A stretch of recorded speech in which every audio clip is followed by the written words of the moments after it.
Hola, hola peloteras, hola peloteros y enhorabuena culés, el Barça después de una temporada para la historia y de un 2025 impecable en el torneo de la regularidad, es campeón de liga y yo me dispongo a glosar las bondades del proyecto y del equipo de Hans-Dieter Flick, un nombre todo por encima de todos los demás. Y eso que hay muchos nombres propios. El Fútbol Club Barcelona es un conjunto que ha sido un auténtico rodillo, pero dejadme empezar por la característica quizás más subjetiva de todas. En este siglo 2000, en este siglo XXI, ha habido campeones alternativos, como el Valencia, 2002-2004, ha habido campeones agonísticos, como el Madrid, de las remontadas y del tamudazo 2006-2007. Ha habido campeones arrasadores al contraataque, el propio Madrid 2011-2012. Ha habido campeones que sublimaban el arte del balompié, como el propio Barcelona en la 2008-2009, como el Barcelona 2010-2011. Y ha habido un campeón que para mí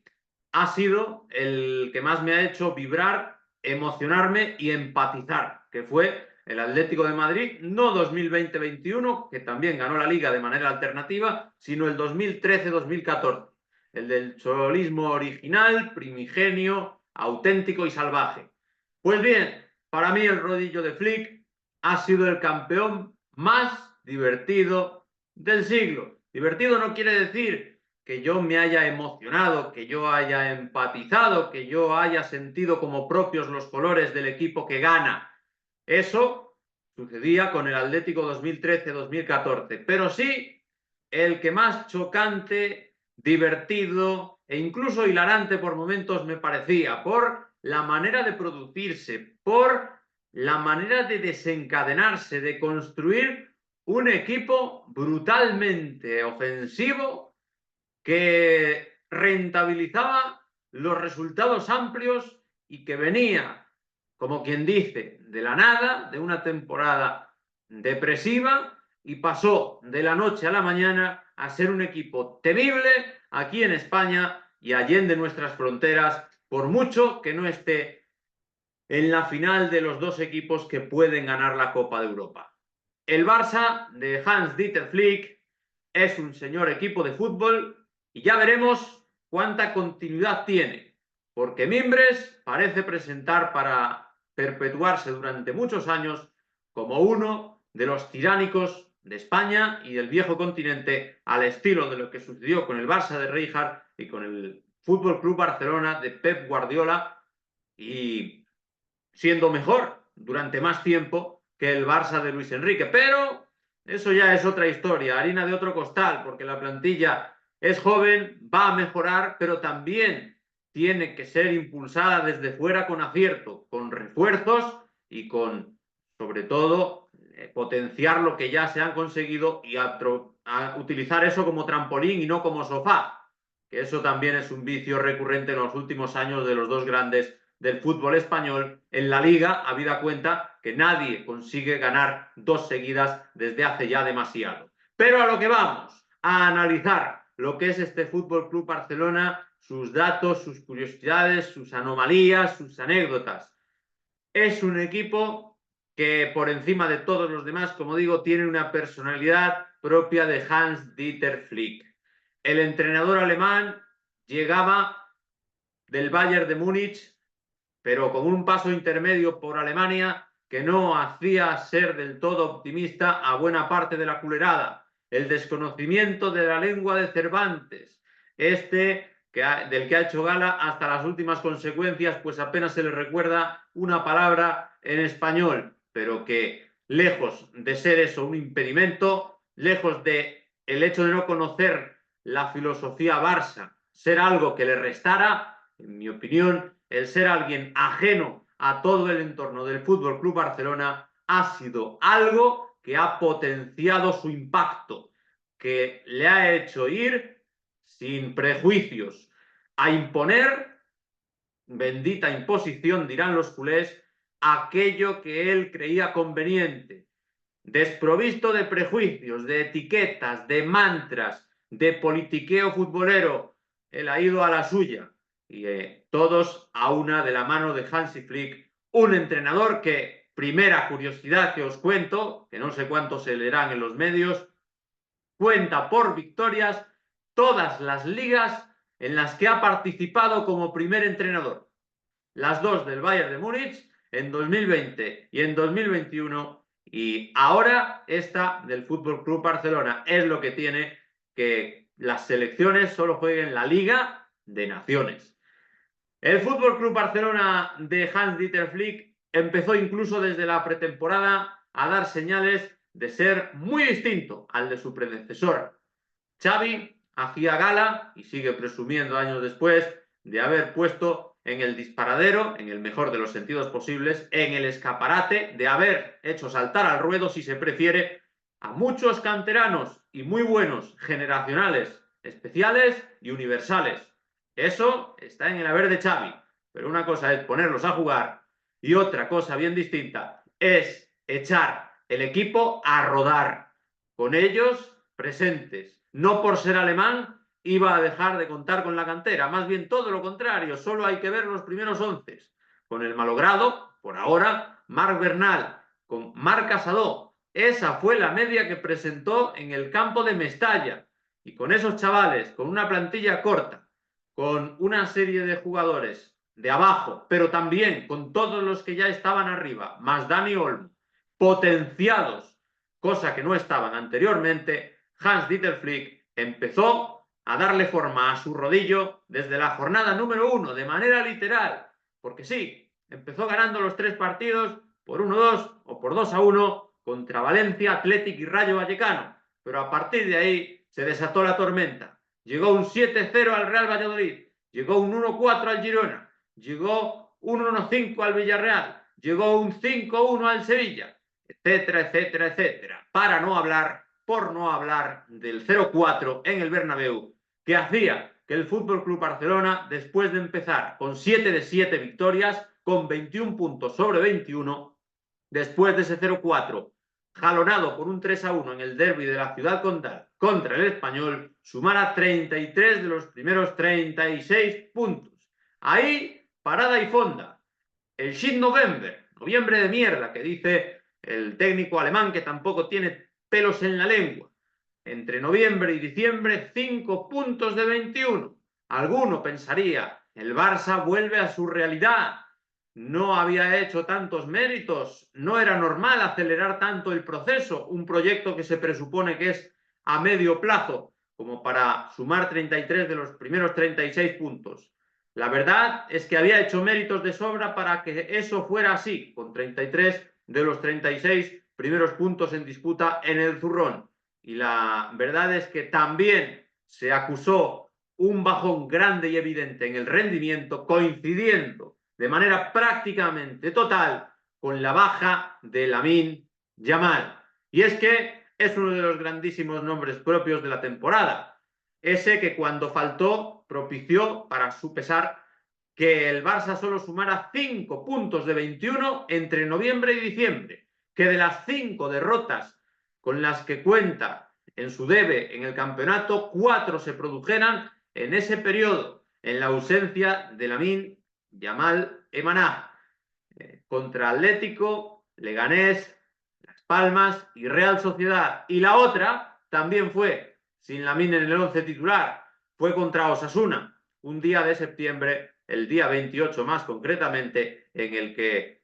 Flick estaba pensando en la Champions tras una derrota inicial contra el Mónaco. Pero antes de entrar y detenernos en los nombres propios de este equipo que ha sido un rodillo y que es para mí, a nivel personal, por lo tanto subjetivo, por lo tanto indiscutible, el campeón más divertido del siglo, por lo sorprendente, por lo impactante, por lo refrescante, independientemente de colores. Si fuera el Madrid también me habría parecido igual de divertido, o quizás no tanto, pero casi. Pues resulta que este estilo de juego es lo primero que hay que abordar. Lo que ha imperado bajo el manto, bajo el yugo de Hans-Dieter Flick, este alemán que vino para sublimar no tanto el guardiolismo como sí el cruifismo más irreductible, ese que abogaba por ganar metiendo un gol más que el contrario en vez de recibiendo un gol menos, que sí, que se sirve de la posesión para sacar adelante los compromisos, pero la posesión es el medio, no es el fin, como lo parecía en las etapas de Xavi. Por pura inercia y calidad individual, por ADN Barça, por algo que está instaurado desde la época de Johan, el Barça va a ganar en posesión a todos los demás equipos de primera. Es casi imposible que pierda la posesión en un partido. Es una anomalía que le discutan el dominio. 68% de posesión media del Barça. Esto no está en debate. Lo que sí lo estaba era ser el equipo que más tira a puerta, que más tira afuera, que más balones recupera, que más corners saca, que más goles mete. Y lo de menos es que sea el cuarto que menos recibe. Eso le importa un bledo al Barça porque le sale a cuenta. Fijaos en esta paradoja que os va a gustar, o en esta estadística llamativa, pintoresca y curiosa. El Barça ha marcado 3 o más goles hasta la jornada 35 en 16 partidos. Es decir, en casi la mitad de los partidos, el Fútbol Club Barcelona de Hans-Dieter Flick ha metido 3 o más goles, cuando muchas veces los campeones de liga, veas el Barça de Xavi, incluso el mejor Barça de Xavi, el que ganó la liga hace 2 años, en la 2022-2023, abogaba por el unocerismo. Bueno, 16 partidos con más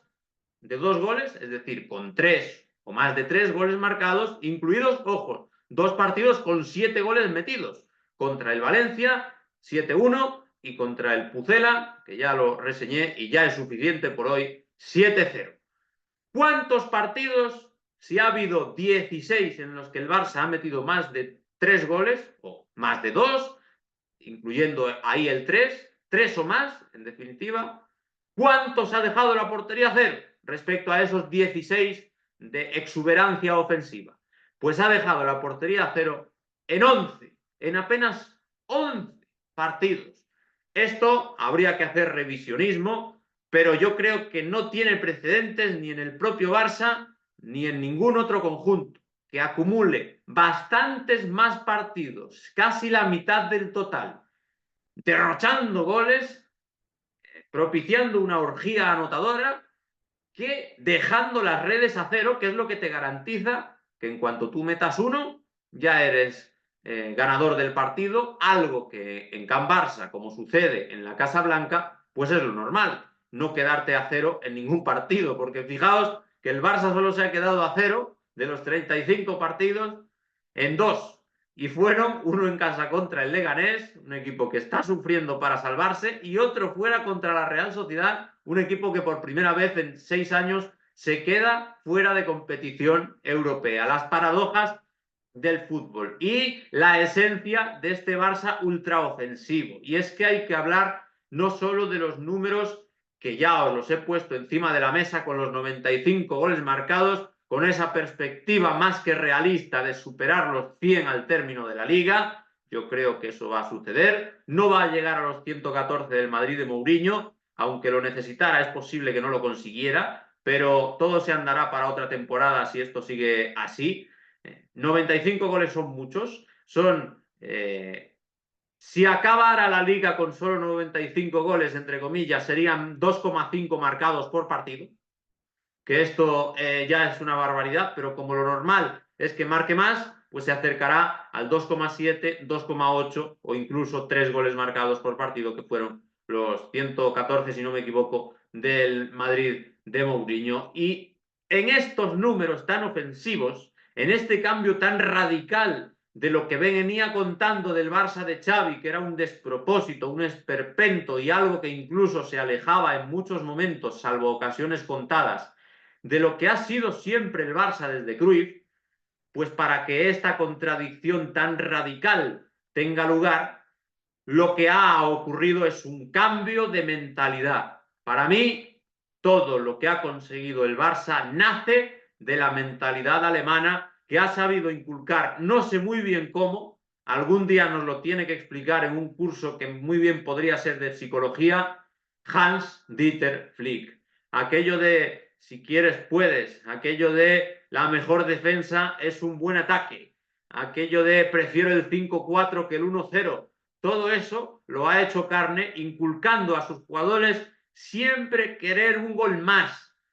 La carestía de títulos importantes en algunas de las últimas temporadas puede haber contribuido. La juventud descollante y descarada de otros de sus miembros fundamentales del equipo puede haber tenido mucho que ver, pero mentalmente este equipo es una verdadera pasada por la ambición, por la voracidad, por no tenerle miedo a nadie, por marcar más goles cuanto más grande es el partido, aun a costa de intercambiar golpes y que el fútbol les haya jugado alguna mala pasada, como por ejemplo contra el Inter de Milán, aun siendo mejor equipo el Barça, que eso no me lo quita nadie a mí de la cabeza. Pero con todo y con eso, les ha salido a cuenta, como digo, y todo nace de la mentalidad, esa que lleva al espectador, que no tiene tampoco mucha idea de fútbol, como es mi caso, a pensar que cuando se ponen, aunque no sea liga, 2 goles abajo contra el Inter de Milán, tanto en la ida como en la vuelta, y por mucho que acabara mal,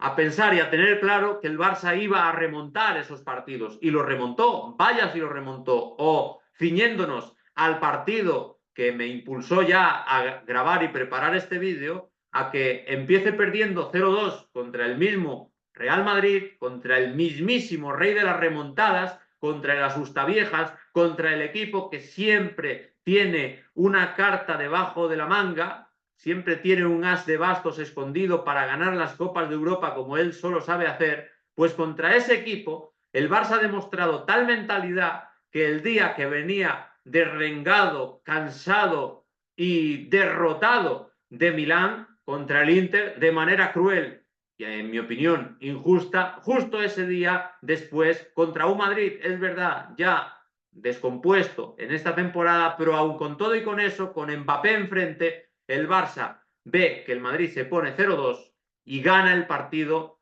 antes del descanso, poniéndose 4-2 y acabando 4-3, que es uno de los resultados con los que coquetea últimamente, porque para muestra este botón y el del Celta, que también quedó así, con un partido, el clásico, contra el Madrid, el último de los 4 que le ha ganado el Barça, primera vez en la historia que el Barça le gana 4 partidos de los 4 que juega en una misma temporada contra el Madrid. Esto no lo había conseguido ni Guardiola. En un clásico, bien digo, en el que durante 24 minutos la presión asfixiante del Barça no permite al Madrid siquiera pasar del centro del campo. De acuerdo, un Madrid en descomposición, ya pensando en el cambio de ciclo de entrenador y de jugadores, con pocas posibilidades de ganar el último título grande que se jugaba, que era la Liga. Pero con todo y con eso, un Madrid con Mbappé, con Vinicius, con Bellingham y con una playa de estrellas que a principios de temporada parecía destinada a marcar una hegemonía en el campeonato de la regularidad y a revalidar el campeonato por mucho que el Barça recompusiera su figura al mando de Hans-Dieter Flick. 24 minutos sin salir el Madrid del propio campo hablan bien a las claras de un Madrid enjaulado, enjaulado por un Barça ultraofensivo, valiente, temerario, osado, titánico, con un físico a prueba de bombas, con una resiliencia mental espectacular y con una capacidad no solo de voracidad, sino de concentración que queda bien reflejada en los fueras de juego en los que ha hecho caer a todos los rivales. Este rodillo culé nos dio muestras en el mes de octubre con el 0-4 en el Bernabéu de que era un equipo a tener muy en cuenta no solo para este año, sino para el ciclo que viene. 12 fueras de juego en los que cayó el Madrid de Mbappé, que no fueron sino la sublimación, sino la hipérbole en su máxima expresión de lo que ha conseguido el Barça con todos y cada uno de los rivales. 12 fueras de juego ese día, 8 provocados contra Mbappé, y la diversión también la encuentro yo como oyente de radio en los momentos en los que el Fútbol Club Barcelona de Hans-Dieter Flick recibe un gol. Y ese gol es cantado por los narradores, es celebrado por los comentaristas que no tienen por qué ser del Barça, claro que no. y ya parece que el Barça va a caer, pero de repente se tiran líneas, se ve la repetición y no es gol, porque es fuera de juego. Y esto que al principio se comentaba, es cuestión de centímetros, un día le saldrá bien, otro día le saldrá mal. Bueno, pues resulta que le ha salido a cuenta durante toda la temporada, y cuando algo se repite en el tiempo ya no es casualidad, ya es causalidad, y ya no es suerte, ya es trabajo bien hecho, y ya son mecanismos asentados, y ya es revalorización de activos, no solo en ataque, sino también en defensa. Porque entrando en individualidades es muy complicado elegir al MVP de la temporada del Barça.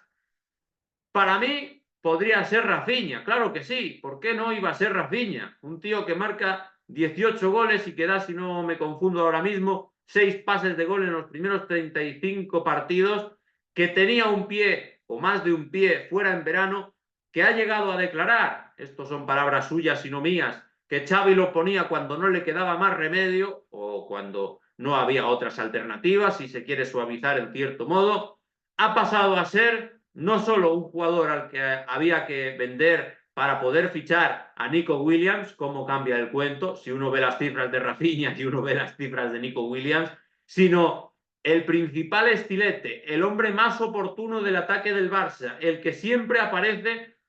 o porque es el mejor del partido o porque es el que da la nota de calidad cuando el Barça más lo necesita. Ha tenido las dos versiones a lo largo de la temporada, el que tira del Barça por fútbol y el que tira del Barça por carácter. Desde luego, por números de goles, sobre todo, aunque ya sea el jugador más maduro y quizás por eso el menos mediático y el menos ilusionante, para la futbolería en general, para los peloteros del mundo y para la culerada en particular, creyendo, siendo escépticos, que esta temporada de Rafinha es muy complicado que se repita. Yo comenté en octubre, noviembre, que me parecía que incluso con lo bien que se estaba portando Rafinha en cuestión de rendimiento y de números, quizás se estaba infravalorando todavía la aportación del brasileño. Es una debilidad mía desde los tiempos del Leeds, y para mí quizás pueda ser el MVP de la temporada culé, aunque no sea el que tenga un techo más alto, ni siquiera el más importante. No es lo mismo ser el mejor que ser el más importante. El mejor lo puede ser por cifras de goles, porque sin esos goles, al margen de los 25 de Lewandowski, pues el Barça no estaría ahí. Pero quizás el más importante pues pueda ser, quién sabe, el polaco, porque ha metido más goles en los 35 primeros partidos, porque ha sido el Pichichi durante la mayor parte de la temporada, porque sin Lewandowski no había un delantero centro, sin Rafinha sí había otro extremo, y qué extremo, que marcara las diferencias. Lewandowski hay que hablar de él también para hacerle justicia. Yo soy de la opinión de que es un futbolista por el que a lo mejor me vais a matar los barcelonistas y vais a considerar que estoy cometiendo un sacrilegio. Yo escucharía ofertas por Lewandowski, porque son muchos años y porque es un jugador que claramente en la temporada va de más a menos, y porque el Barça necesita hacer caja para aliviar las cuentas y para que no se siga discutiendo la manera de encajar las piezas económicas para poder acometer operaciones como las inscripciones de Dani Olmo en enero, que tanto dieron que hablar, y Pau Víctor. Pero más allá de eso, de que yo sería un jugador por el que escucharía ofertas si eso me permitiera traer, por ejemplo, a Víctor Gyökeres del Sporting de Portugal, eso es un criterio personal y por tanto muy mío, que el tiempo demostrará si estoy o no acertado. Lo cortés no quita lo valiente, y lo valiente de Lewandowski es que con 35 años ha metido 25 goles en los 35 primeros partidos y ha sido el recurso al que se agarraba el Barça en el aspecto goleador, superando los 7 de Rafinha, aunque eso sí, Rafinha no ha tirado tantos penaltis y Rafinha ha dado más asistencias. Así que se puede discutir quién ha sido el más importante. Y la tercera pata del banco es menuda pata, Lamine Yamal, en el tridente de arriba. Como el Barça va de adelante hacia atrás, es así como se construye y se concibe, como he explicado, por esa mentalidad que le ha inyectado Hans-Dieter Flick que puede marcar una era, pero que de momento ha puesto patas arriba el fútbol español, pues yo también empiezo de delante hacia atrás. Lamine Yamal, ¿qué contar de él? Con 17 años, ya se ha dicho todo, agota los adjetivos incluso antes que Messi cuando ya tenía 10 años más. Es un futbolista mesiánico, con doble S, porque es capaz de hacer la fácil, la difícil y la imposible, porque es capaz de marcar, y eso que no es en lo que más brilla, 7 goles. Imaginaos el bicho cuando empiece a meter goles a cascoporro como está capacitado para hacer, o al menos así se intuye, pero él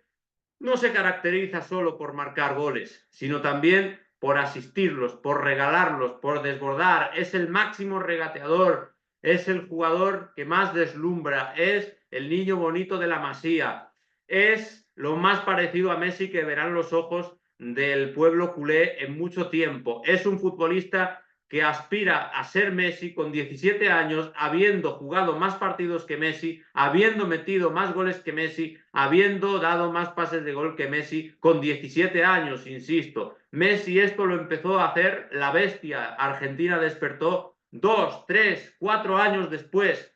Lamine Yamal con 17 años ya ha liderado en buena medida a una selección para ser campeona de Europa y ya ha sido parte extraordinaria de un equipo que ha sido extraordinario durante toda la temporada, de un rodillo que ha sido el más divertido para mí, en mi opinión personal e intransferible, de lo que va de siglo, por lo sorprendente, por lo impactante y por lo refrescante de jugadores como Lamine Yamal, al que uno nunca se cansa de ver, a ver con qué truco nos puede sorprender, con qué regate, con qué insolencia futbolística, lo mismo que es un lenguaraz y un descarado y que dice que mientras gane a él nadie le puede decir nada, cosa en la que tiene razón porque gana mucho. Lo mismo que hace fuera del campo, lo hace dentro del campo, rompiendo cinturas y jugando como en el parque de Mataró, con ese código postal de un barrio que nunca olvida y de un fútbol que salió de allí. Es un jugador especial, es un predestinado, es un futbolista que encima tenemos la suerte de disfrutar en la selección española. Como también es aplicable todo esto a Pedri González, el mago de Tegueste, el tinerfeño, el canarión, ese jugador que llegó de la cantera de la Unión Deportiva Las Palmas y que resulta que ahora ya no se lesiona, que han dado con su plan integral para que sea un futbolista que no solo cuando está en forma hace las delicias del espectador, sino que ahora está en forma siempre. Es una maquinita de jugar al fútbol o una maquinaza. Siempre está disponible, siempre es una solución, siempre es la solución para dotar de fútbol y de imaginación creativa para surtir al tridente, a la bestialidad de la LRL, Lamine, Rafinha, Lewandowski. Siempre hay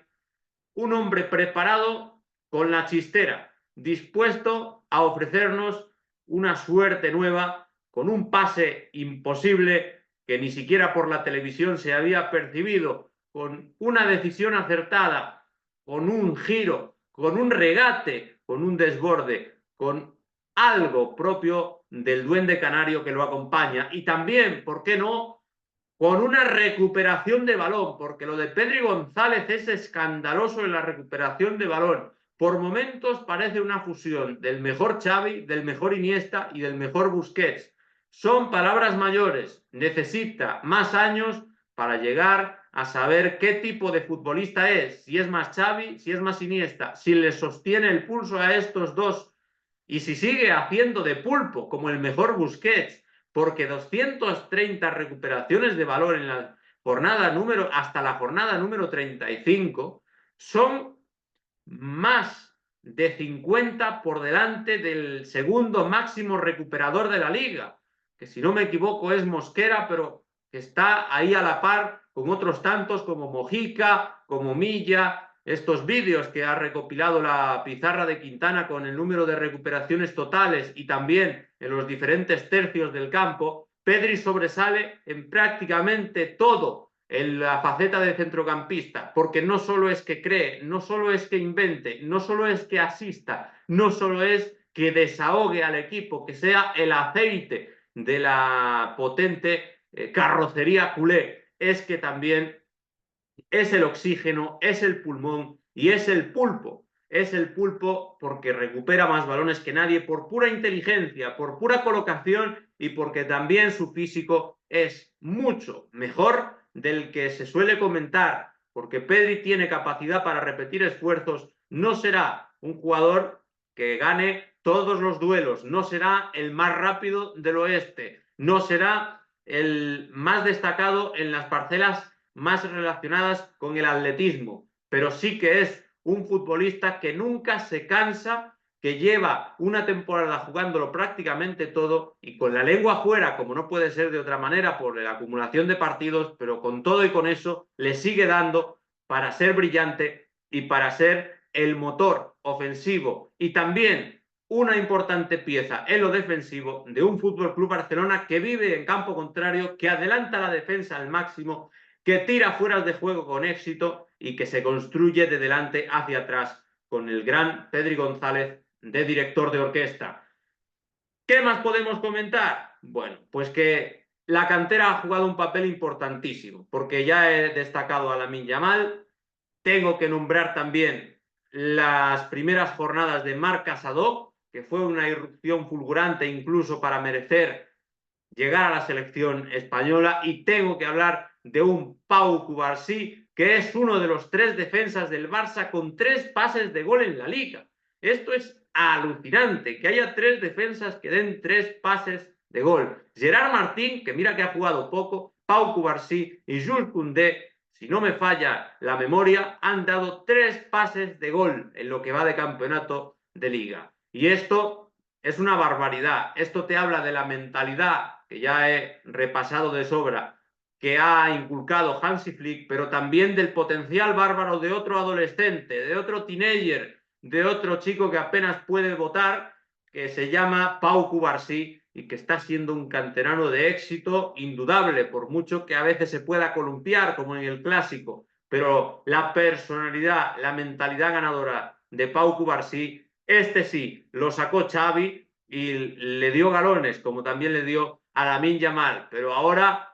ya se ha sentado y el entrenador alemán en ningún momento ha dudado de su jerarquía, en ningún momento ha dudado de mandarlo hacia adelante, y es que esos pases que rompen líneas, esas conducciones, esa salida de balón tan pulcra de Pau Cubarsí, aparte de sus fundamentos defensivos, han sido algo esplendoroso, algo fuera de lo común y más a la edad que tiene, reconocido incluso por especialistas consolidados desde hace años en el eje de la defensa como Virgil van Dijk, que ha llegado a decir: esto es impresionante, lo de este jugador, lo de Pau Cubarsí sacando la pelotita y lo de Pau Cubarsí con los fundamentos defensivos que tiene. Es un jugador muy especial,